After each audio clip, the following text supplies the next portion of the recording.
And feeling like the best use of this time for Softgov, it's actually to hear everyone, to gather this data, because it's so much like super juicy material that we can use um, for everything we're doing to get this compass of where we at, what are we thinking, how are we like moving together.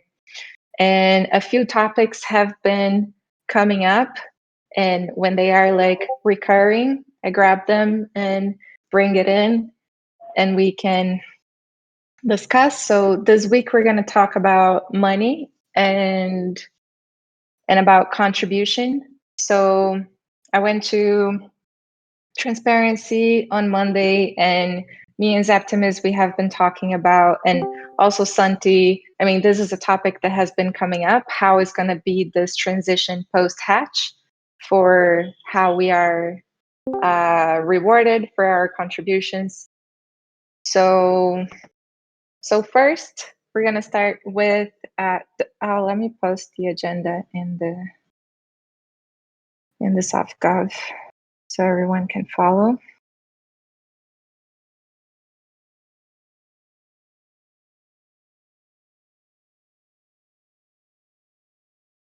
Yeah, and also leave the space open for like, if anyone doesn't agree with how we're moving with Softgov, feel free to reach out to me. If anyone wants to like propose a session to facilitate something, we can always work something out.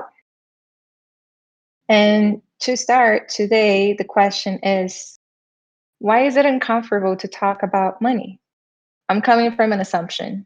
I'm assuming that it's uncomfortable to talk about money. So if someone disagrees with this assumption, you can also talk about this. And I'll pass to Santi. Thank you, Libby.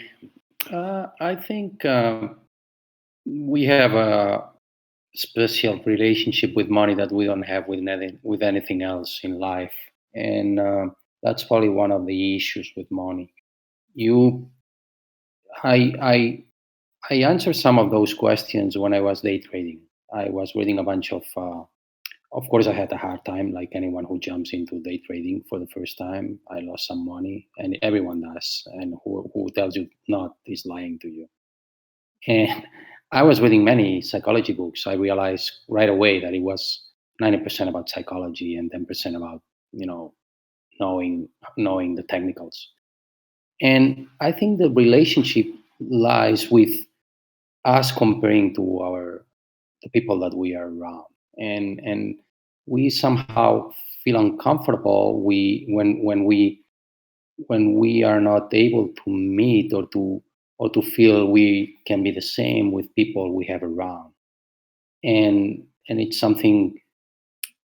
Somehow it puts a label on us depending on the money we have, and this is due to living in this society of consumerism that we live on. When One thing I've noticed in crypto is that as things are transparent, you don't care that much. You get along with. I've been part of this Steam that now is Hive blockchain. It's a social media, and you can see what everyone has on their accounts directly because it's linked to their name. You rely with them, you answer, they post, you comment, and you can go right away and check how much money they have. And you don't give a shit. You don't care. You just, good for them. You keep talking to them. You don't sense this. You don't experience this sense of envy or greedy or shit that sometimes you experience in other areas or in other kind of money relationships. So I think it's not that much due to the money. It's due to the society we live with competitism and always looking at your neighbor and trying to compete instead of focusing on your own life and trying to be happy and forget the shit of what your neighbor has or doesn't have. And I think it's mainly because of the consumism, society where we live that brings all these perceptions. I don't know. I'll pass it to Juan Carlos. Maybe he's got more interesting things to tell us about that. Well, I think that to talk about money is difficult because money is also like the reflection of our history of man-to-man exploitation. So, like, the richest people in Earth, I mean, um,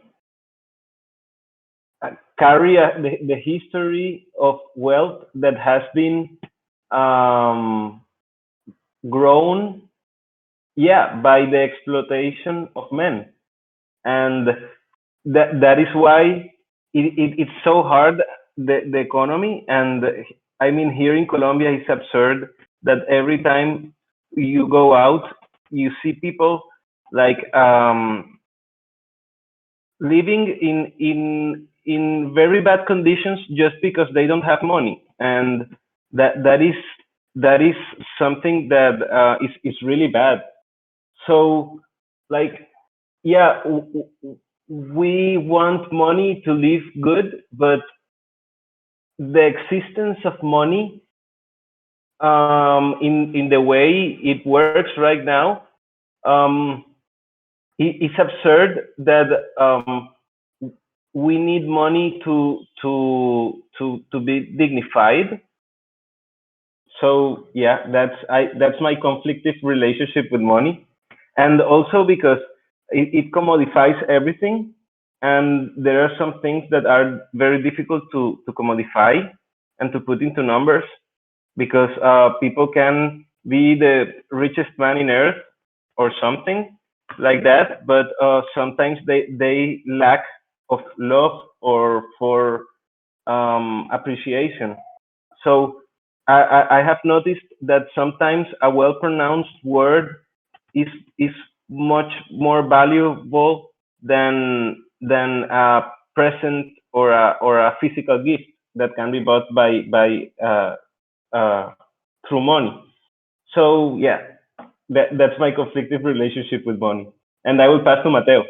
And cheers to Mateo, because today he is going to present to It's Colombia in myths and realities about crypto.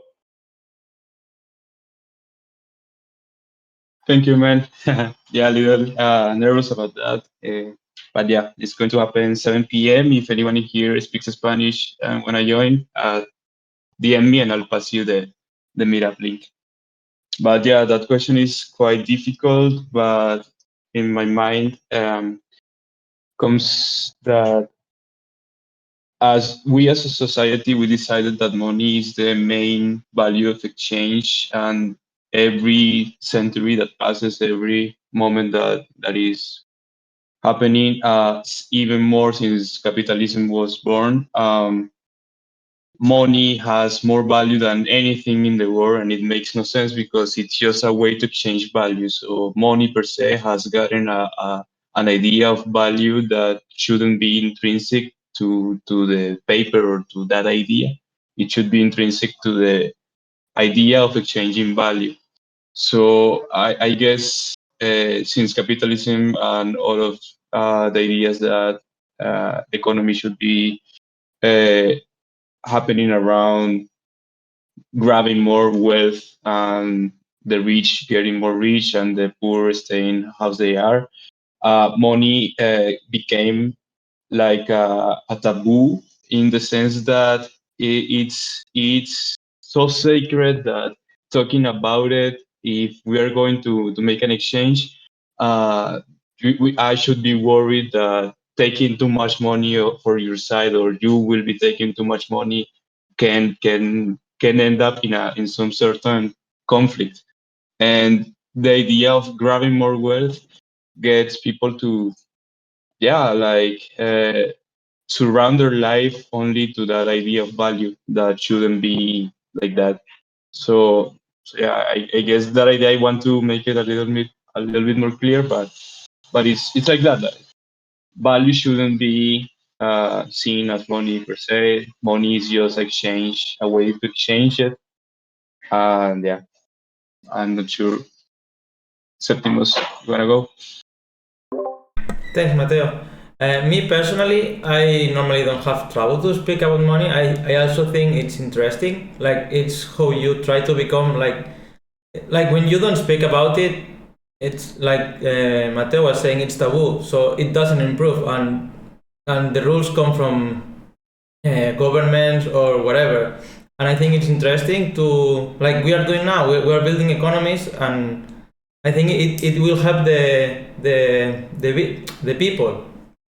And yeah, I think it's interesting to speak and share knowledge, because if you don't speak about it, then people will, since no one is speaking, especially when you are a child or you're growing, if no one explain you how it works, you never learn, and always the same people have the power. So I think it's interesting to talk and build. And I'll pass it to Dan. That's me, I guess. Hey, my relationship with money, I don't know, it's been crazy over the years. And at some point in my life while growing up, I had I was part of a group that we basically had no limits in terms of spending at some point. And that was weird because it wasn't a limitation while growing up at some point. And that, you know, kind of changes your perspective on how you interact with money. But going through the motions of being in Europe and coming back to Latin America and engaging with the, let's say, the quote unquote, the revolution in Venezuela. It's the relationship with money changes because I just start looking and seeing people getting really, really rich doing business with the government and doing stuff that is not necessarily aligns with your values.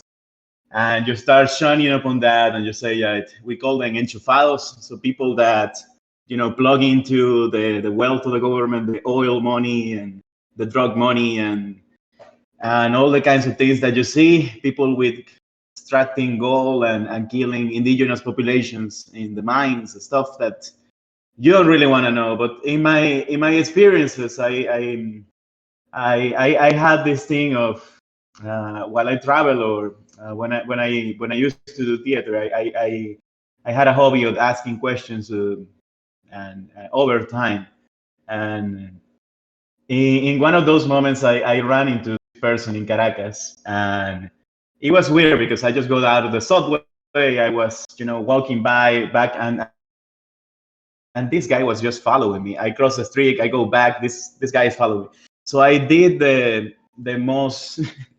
I just went back and faced him directly, and hey, so what's up? And he asked me for my phone, and we started talking, and he said like, no, I'm gonna steal from you. And I was like, okay. So we had this conversation, and I decided like, okay, you're gonna steal from me. There is no way you had a gun or a knife, and the cops are right here. There are a lot of people passing by us. So let's do this thing. You're gonna steal from me, but let me speak to you. So we spent about 2-3 hours speaking. And actually we went to an ATM, and the ATM didn't work. We went to 3 ATMs. At the 3rd ATM, I managed to get some money out and gave him some money.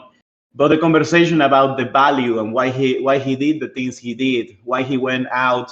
Actually, he had like a schedule. He went out 2-3 times a week to steal from people. So this kind of conversation, I did as another experiment. His name was Freddy. I know where he lived, in which community. It was interesting to understand why this kind of person had this perversion of how to acquire value from other people, because the system is broken. And the next thing I did at some point was going into the slums and live there in Caracas for 3 months in one of them to try and understand the relationships of value, why people did what they did. And sometimes for good, sometimes not, having some beers with kidnappers and understanding why they did what they did. And it wasn't about, sometimes you find really bad people that do, let's say evil just for the fun of it. That was the worst. But it was most times about broken systems and value change. They weren't getting the right kind of value from the relationships that we're having each day. So I don't know if what's the, let's say, let's say the teaching from this story, but I just started thinking about it, and it's strange because thinking about value change in Caracas, it's crazy. But now I think about mostly money as language, value, regenerative communities, and all the things that we can do as in those terms. But anyway, I just ramble a lot. I'm gonna pass it to Jake because he's always had some fun stuff to share. Hi guys.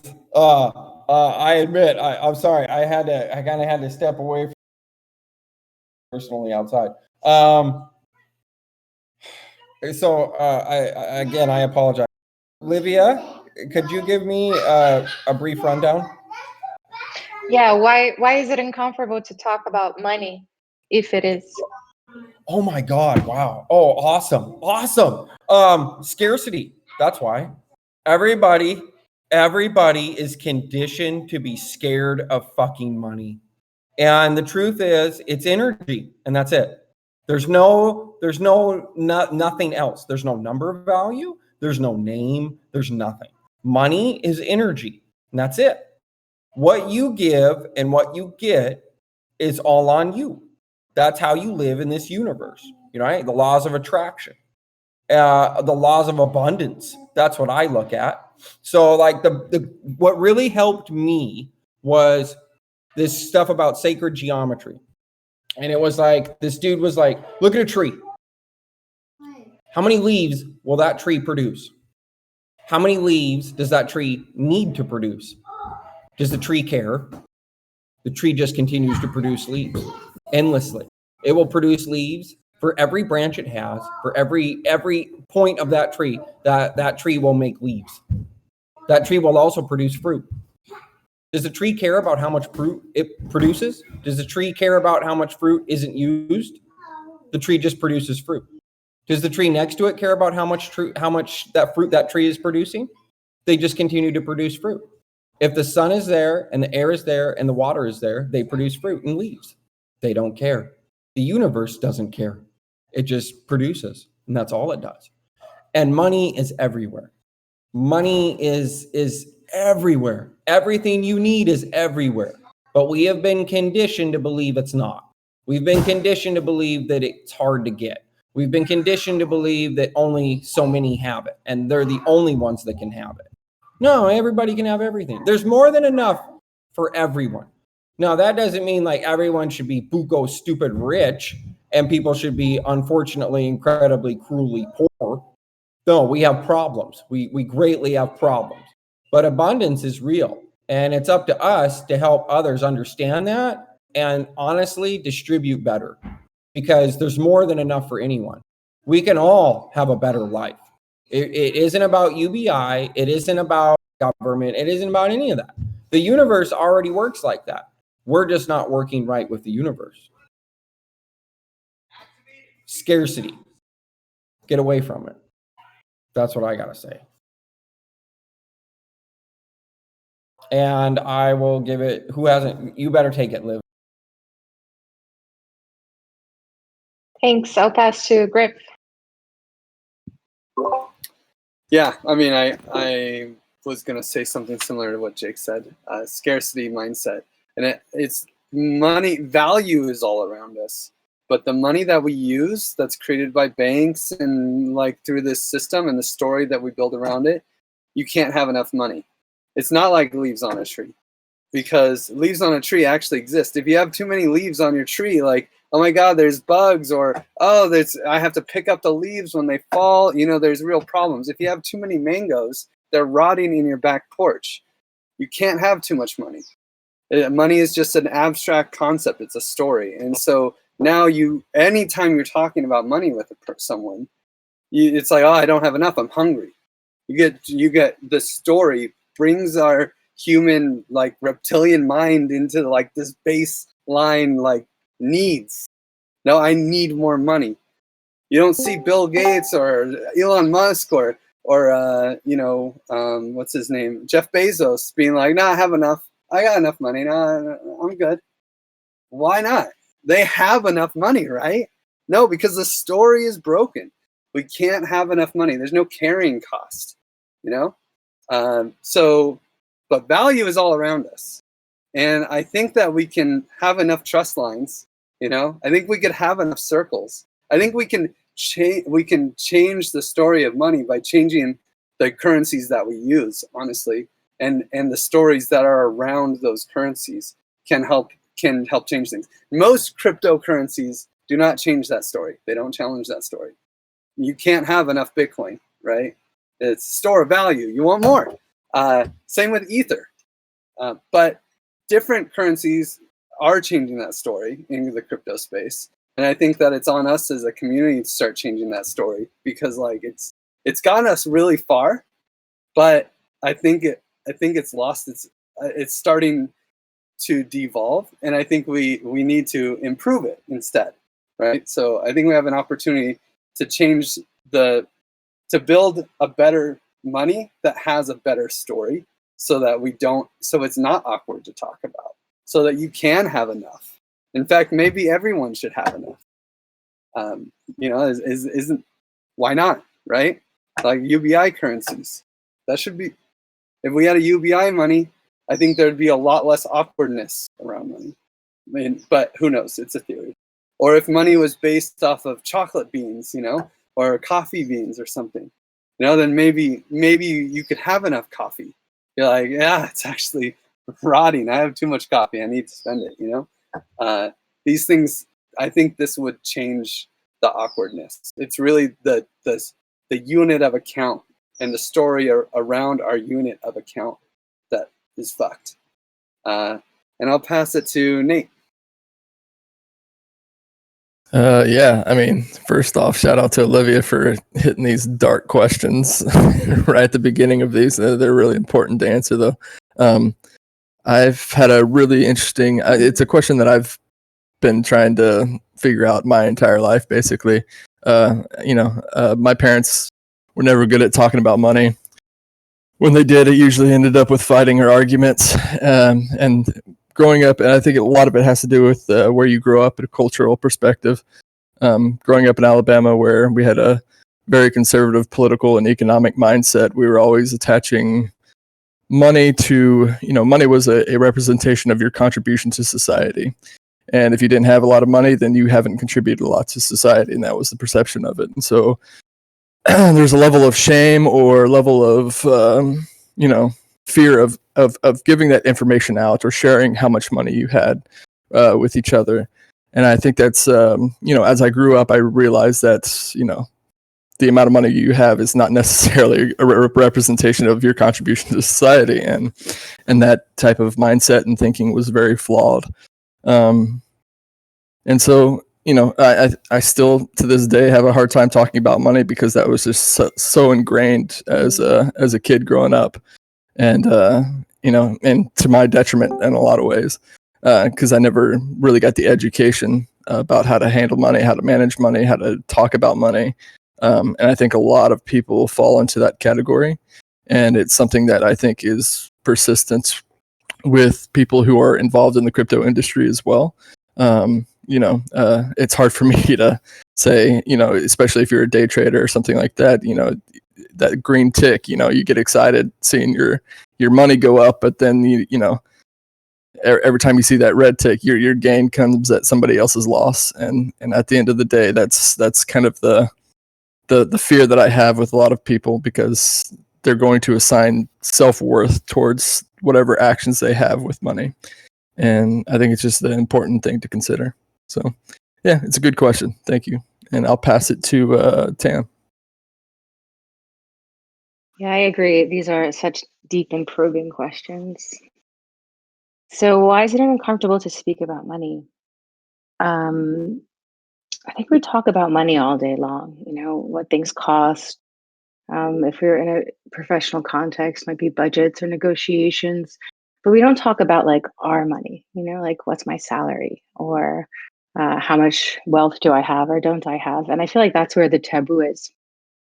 And for things like salaries, we don't talk about it because there exists so much injustice in how salaries are given. So people doing the same job might have different salaries. And I feel like that's that's one of the reasons we don't talk about it. But we've come to use money, fiat money, as an artificial measurement for the value of a human life. So it's how some people measure their own success or the success of other people. And it invites comparisons and judgments and, this feeling of superiority or inferiority, which can both be really uncomfortable situations to be in. And, it's ironic that even when the wealth that somebody has isn't earned, there still is that feeling of having more of this makes the value of that human life higher than the value of another human life. And I think something I really like what Juan Carlos said about the historical perspective around how great wealth has been accumulated over time, and it's based on the exploitation of other humans and human labor. And I feel like there's something really to remember about that in particular. That it's still in many ways the same case today. And I'm going to end there. And I will pass to, oh, hey, Mateo, good luck today. I'm rooting for you. I will pass to, who didn't go? Metaverde? Hey, so the story of money is kind of the foundation of my religion and my life. My primary goal in life is to transcend the wage debt slavery system and upraise everybody from our reliance on quantifying with this thing called money. And it's definitely energy, as Jake especially expounded upon. But I will posit that when and then this goes to Griff's very salient point about needing to story. When the money that we use in our day-to-day life is leveraged into existence by people who already have money on the backs and the struggles of the working class and poor, and does nothing but contribute to the wage debt slavery system, then any amount of that money that we have is too much. And I mean, I'm not saying I don't look at my bags and cackle with all the airdrops I've been, but none of it's fiat. And in order, it's a struggle for me. Like, to me, the point of being in a DAO that it's a currency we're running in places, is so that you can generate wealth and create velocity and promote a feeling of abundance, carry over into other aspects of people's lives.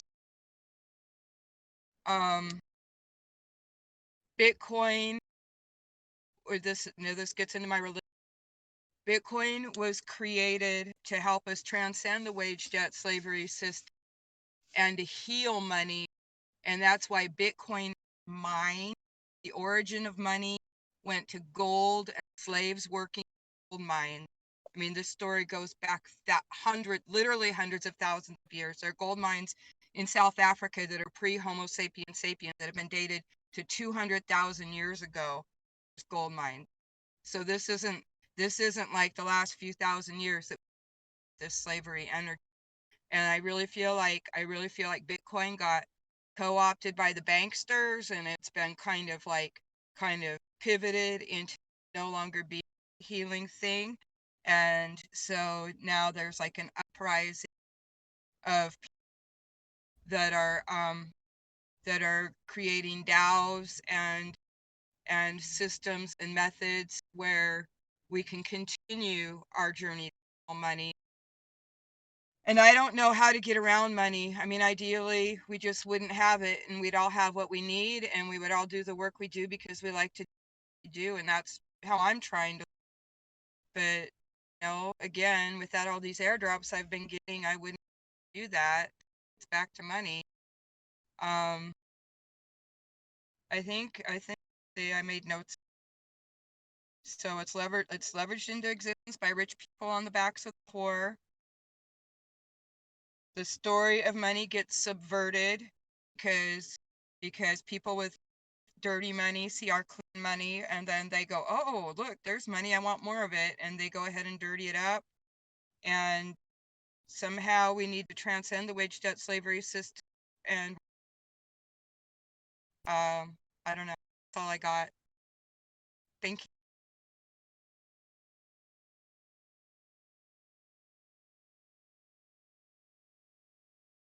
Thanks, everyone. I hope I could capture most of it in the notes, but I'll listen again later. And then the next part is a quick brainstorming. We used a lot of time on this, but I think it was important. And then we can come to these questions with more of like everything we talked about in mind. So if you can come into the notes doc, that would be great.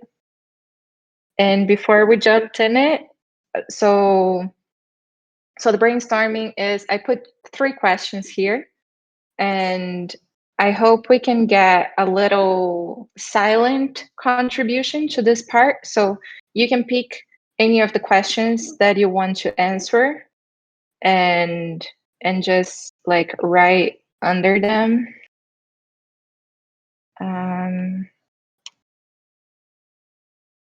So just a quick intro.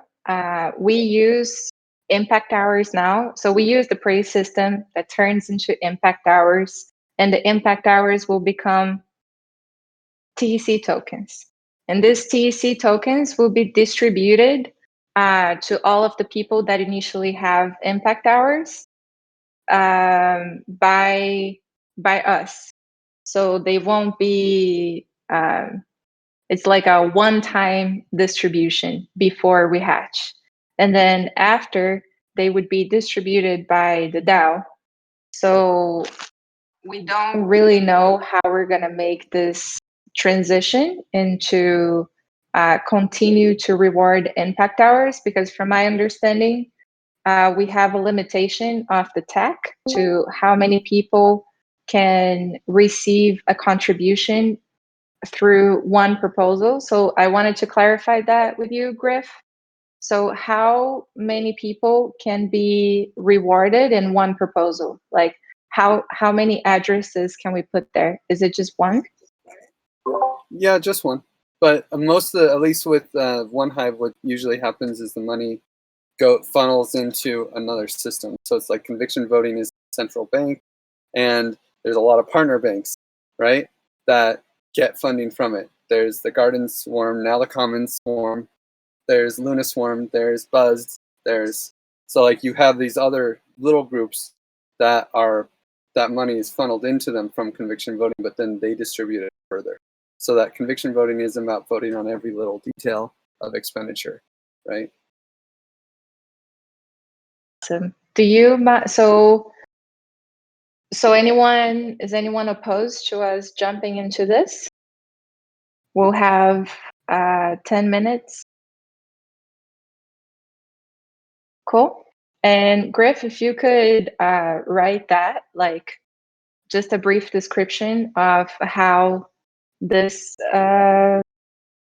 side banks work, that would be awesome. So if everyone is in the notes doc, then you can just pick a question and answer there. Where do you want to write it exactly? Are you in the agenda doc? It's in So. Softgov. I'm in Ostrom's principles and the. Yeah. Do you see? Oh yeah, that's where you're writing. Here. But you wanted to under what are all the options funding? Is that where you want to talk about how we get funded? Okay.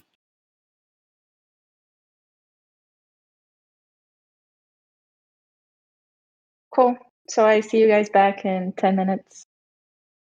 Pop up if you have any questions.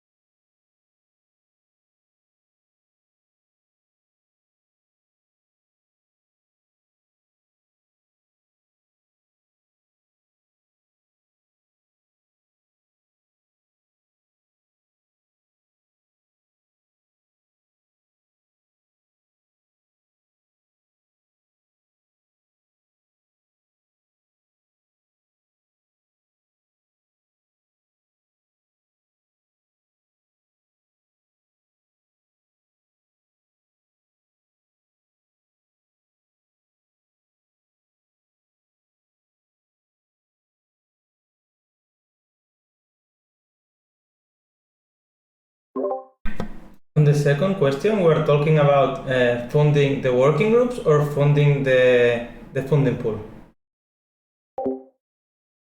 Funding the working groups. Or the working groups or individual work, because both of them will have the same issue.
Okay, I see the writing slowed down.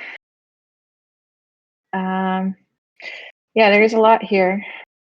Does anyone wants to speak about their points? We can have maybe a couple of points, and then I'll pass to Juan for the gravity case study. So I want to mention one thing that's a little outside the box, kind of critical. There's a huge fear around like supporting public goods in a direct way. Where it's like, hey, I want to pay you to go do good work, right? And you get this salary.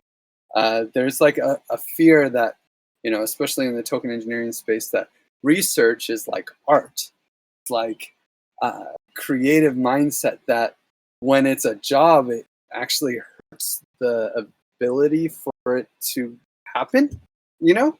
That it's not, it doesn't feel as clean as like just doing it for intrinsic motivation. And there was a whole working group Omega about that, right? So I would love to see some work around that, like especially if we could have awards or something, have groups of people who are like paid a little bit as a job to maybe give like token engineering award, you know, for the most important, you know, distribution, creation of legible stuff, right? And maybe that award is just acknowledgement. I mean, what Balancer has done or Uniswap has done is incredible. They don't need money, you know, like they got it, they printed it. So like we don't need to give them money, but we could just give them acknowledgement and highlight their work and make them feel valued. There's a lot of non-monetary incentives that we coordinate around the value production that is advancing the token engineering field. So yeah, I think you know, we have a very easy mindset. Oh, let's pay people to do token engineering work. Yeah, maybe, but you know, maybe it's more about building the community and highlighting really good work and using our status as a Schelling point for and a megaphone as like, this is what's happening in the TE space. That's anyone else have something?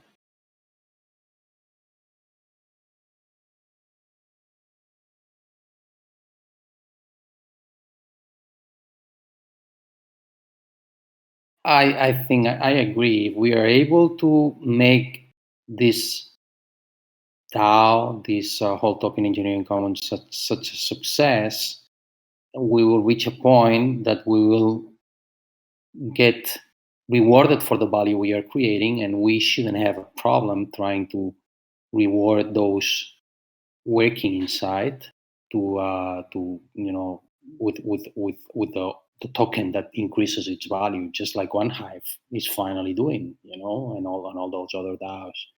So I think our focus should be on creating value, because that way we will, sooner or later, we will get our token receiving that value that will help us fund our own you know, dedication or work inside the DAO.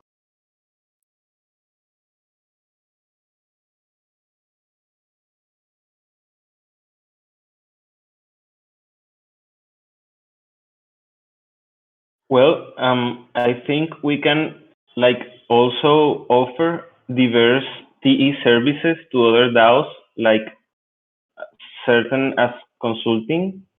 Like maybe there are other DAOs that would like to improve their transparency so that they can like talk with Seb and he can like help them and with all the working group like to improve their transparency. And like that in the like offering the modulations and also offering Softgov and cultural build, like helping other DAOs to become so robust as we try to be. And then you suggest charging a fee or something for it? How? Yes, but like to other DAOs and charging a fee for that. that could go either to the working group specifically or to the funding pool?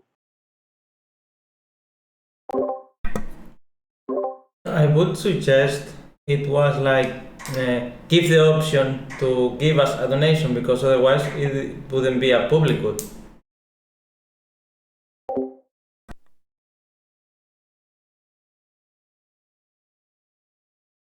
Okay. It could be like a B Corp style, right? Where like I've seen a few auditing firms that do this, that are like, hey, you know, as a smart contract auditing firm, yeah, we get paid to do this for people, but also we give, you know, 10% of our time goes to free projects. We don't charge for auditing service to projects that meet a certain threshold, and you can apply here. You know, it could be like, maybe it's a little more than 10%, maybe, you know, 70% of the token engineering audits are done at a cost, and half that money goes to the TEC, or percentage of that funding goes to the TEC, and then is like to pay back this loan effectively that we were given, and then 30% of our time goes to auditing free projects that can apply here, and TEC token holders could even vote on token log or something for which ones of those projects get free audit. You know, we can do we can blend that line of like for profit and not.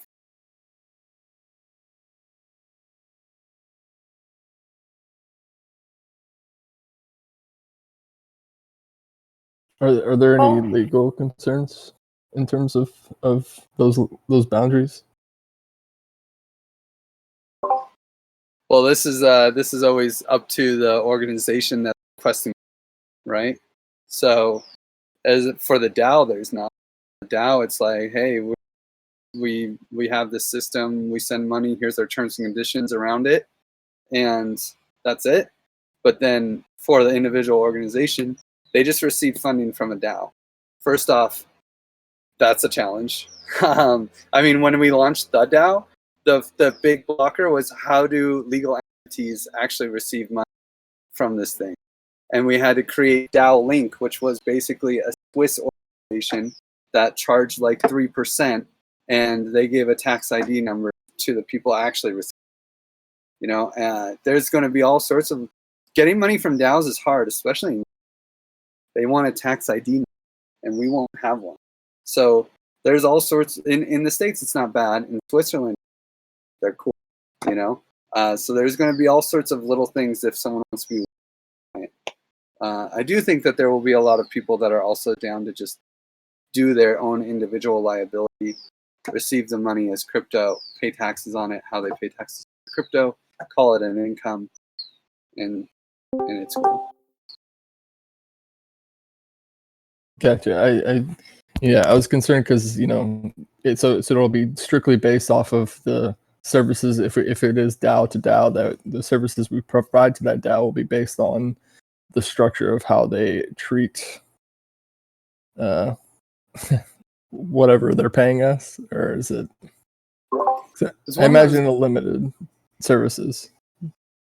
I mean, it's one of those things where the DAO isn't providing.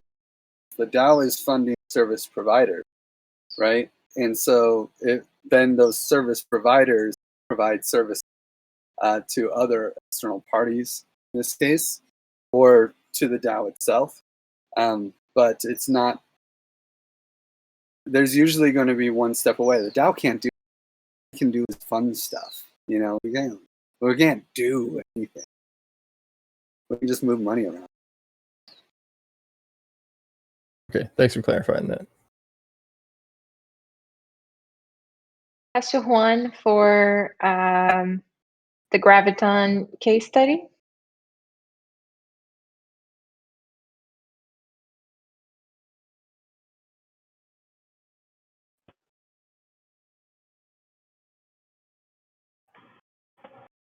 We can't hear you, Juan.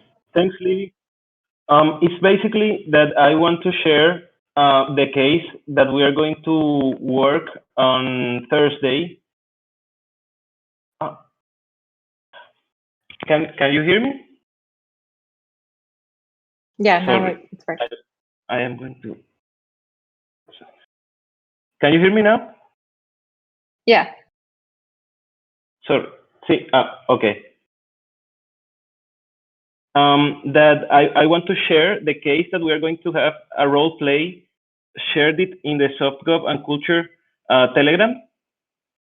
And the idea is that we're going to have a role play on Thursday, but we're going to break out into rooms for making the role play. But it would be really nice if you can like read this case explanation before the Graviton training, so that we can like just have like 30 or 40 minutes into the breakout rooms, and then come back to share how was the experience. It was just that. Anyone has any answer? Any questions about that? I'm a bit confused. Last Graviton training, we were talking about having a group for the roleplay, but at least me, I don't have any group. So when are we going to know?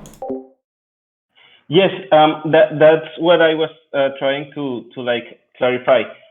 I am going to make the groups in the session, because I don't know how many people is going to arrive, but the idea is that everyone has studied the case before, so that we don't lose so much time explaining the case, and we can like split in the rooms to make the work. I have confidential information of one of the parties from both of the parties. So the idea is when I split the group, each will have confidential information based on its role to play on the exercise. And I think we can have like 2 or 3 groups making the same exercise, and then we can like jump to a big session where we can share how did we go. It was just that.